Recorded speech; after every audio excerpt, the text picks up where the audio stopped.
잠깐만 생각해 볼게요. 출근할 때 막상 전철 타면 얼마 안 걸리는데 집에서 역까지가 애매해서 출근 시간이 오래 걸린다면, 집에 차를 두고 이미 출근했는데 수시로 차 빼달라고 연락 온다면, 이사를 겨울에 했어요. 여름이 됐는데 어느 날부턴가 화장실에만 가면 자꾸 날파리가 생긴다면, 이사를 준비할 때 많은 분들이 돈에 대한 계획만 세우면 된다고 생각하시거든요. 근데 내가 어느 곳으로 갈지, 어떤 집으로 가고 싶은지에 대한 계획을 세우지 않고 자금에 따라서 부동산에서 보여주는 대로만 이사를 하게 되면, 저런 사소한 문제들 때문에 또다시 이사를 알아보게 될 수도 있습니다. 제가 이사를 6번 하면서 돈 1,000만 원 정도를 썼거든요. 그 6번 이사만 안 했어도 제주도 여행을 한 대여섯 번은 더 갔다 왔을 거예요.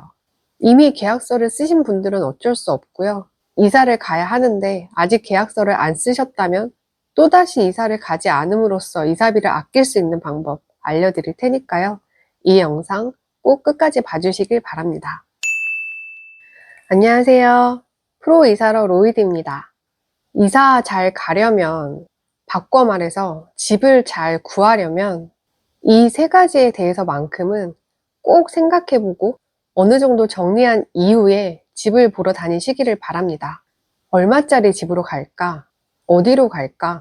어떤 집으로 갈까? 먼저 얼마짜리 집으로 갈지 정해야 하는데요. 월세 30만 원은 1억 2천을 연 3%의 금리로 대출을 받았을 때 이자하고 갔습니다. 월세 1,000에 30만 원짜리 집하고 전세 1억 2천짜리 집하고 어떤 게 더 나을까요? 월세로 집주인한테 주나, 대출 이자로 은행한테 주나, 주는 건 같은데 사는 곳이 달라지겠죠? 여러 가지 경우의 수를 따져서 최대한 나은 집으로 가야 하지 않겠어요? 그러려면 나한테 얼마가 있는지, 전세로 갈지, 월세로 갈지, 대출은 또 얼마를 받을 건지, 이런 것들을 쭉 정리해야 됩니다. 뭔가 복잡할 것 같죠? 근데 딱 2가지만 계산하면 됩니다. 첫째, 이사 가는 시점에 내가 모아놓은 돈이 얼마인지. 둘째, 매월 고정 지출은 얼마까지 쓸 건지. 예를 들어서 이렇게 있다고 가정해 볼게요. 보증금 1,000만 원, 현금 300만 원, 주식하고 코인 합쳐서 500만 원, 곧 만기되는 적금 1,200만 원, 지금이랑 동일하게 1,000만 원짜리 월세로 이사를 갈 수도 있고, 이걸 싹 다 모아서 3,000만 원으로 좀 더 좋은 집 월세나 대출 받아서 전세로 갈 수도 있겠죠? 참고로 이사를 하게 되면 그 과정에서 이사비, 부동산 중개 수수료, 만약에 처음 자취를 하게 되면 이사 가자마자 새로 사야 될 것들이 좀 있을 수 있거든요. 이런 비용들은 따로 계산해서 빼둬야 됩니다. 월세나 고정 지출은 잘 생각해 봐야 되는데요. 매달 받는 월급에서 고정으로 나가는 돈을 다 뺀 잔액이 얼마인지를 계산해 보면 됩니다.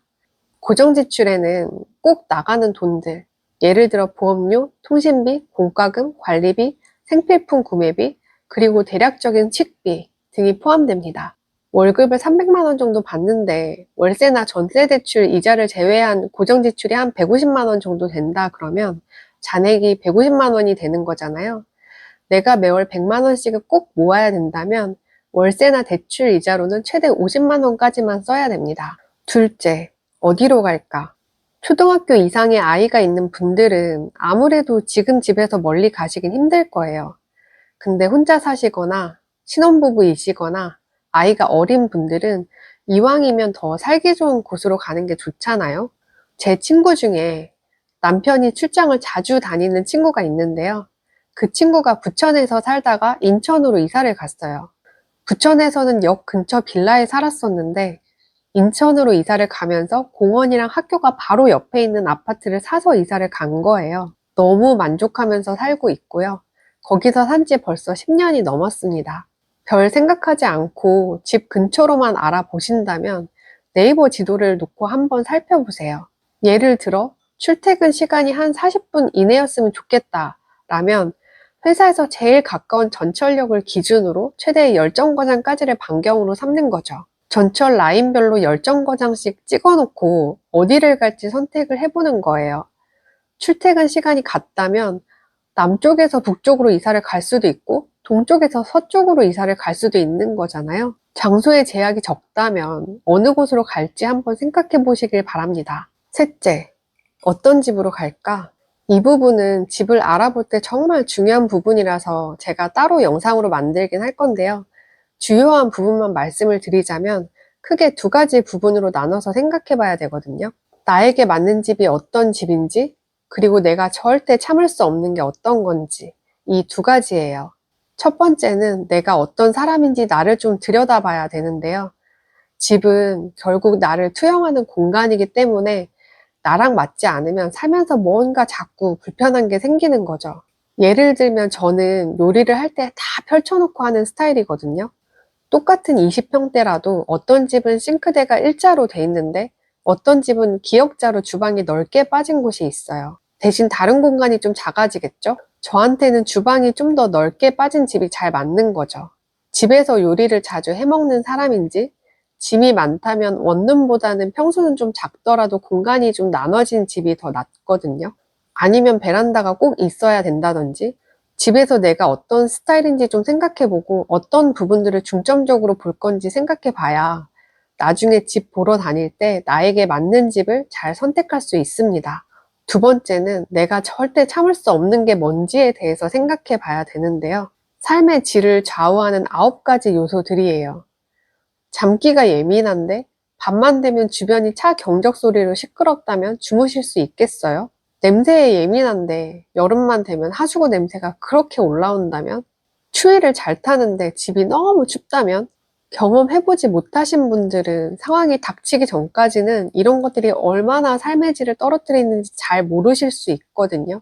우선 이 9가지 중에서 중요도 높은 순으로 순위를 매겨보고요. 절대 포기할 수 없는 3, 4가지를 정해주세요. 그 3, 4가지는 나중에 집 구하실 때 부동산에 원하는 집 조건으로 전달하시면 됩니다. 여기 있는 것들을 모두 만족하는 집을 찾을 수 있다면 정말 좋겠죠? 저는 딱 한 번 있었어요. 제가 역세권의 푸르지오 신축에 살아봤었거든요. 이래서 다들 얼죽진하는 거겠죠? 아까 말씀드렸던 9가지에 대해서 집 볼 때 피해야 하는 유형에 대해서 정리를 좀 해보았는데요. 캡처해 두셨다가 집 알아보실 때 활용하셔도 되고요. 이후에 집 잘 구하는 팁에 대해서도 알려드릴 건데요. 영상이 준비가 되면 고정 댓글에 관련 영상을 참고해 주셔도 됩니다. 이번 영상에서는 이사를 결심했다면 제일 처음 정리해봐야 되는 것들에 대해서 알려드려 보았는데요. 이제 이사를 계획할 때 가장 먼저 해야 할 일들이 좀 더 명확해지셨을 거라 생각합니다. 오늘 말씀드릴 내용들을 간략하게 정리해보면 이사는 단순히 짐을 옮기는 과정이 아니라 내 삶의 질과 앞으로의 방향성을 정리하는 중요한 과정이라는 점이에요. 특히 이사를 처음 가시는 분들은 이 3가지는 꼭 기억해 주세요. 첫째, 돈만이 답이 아닙니다. 생활 방식, 우선순위를 먼저 정리를 하고 예산에 맞춰야 후회 없는 선택을 할 수 있습니다. 둘째, 미리 준비하시면 후회를 덜 합니다. 예산, 지역, 집 조건을 미리 정리하는 작은 노력이 수많은 문제를 예방할 수 있습니다. 셋째, 완벽한 집은 없습니다. 하지만 내게 맞는 집은 있습니다. 나만의 기준을 세우고 그것에 충실해 보세요. 제가 준비한 영상은 여기까지이고요. 혹시 이사 계획 중에 궁금한 점이나 고민이 있다면 댓글로 남겨주세요. 영상이 도움이 되셨다면 구독, 좋아요, 알림 설정 부탁드릴게요. 그럼 다음 영상으로 이어가시죠.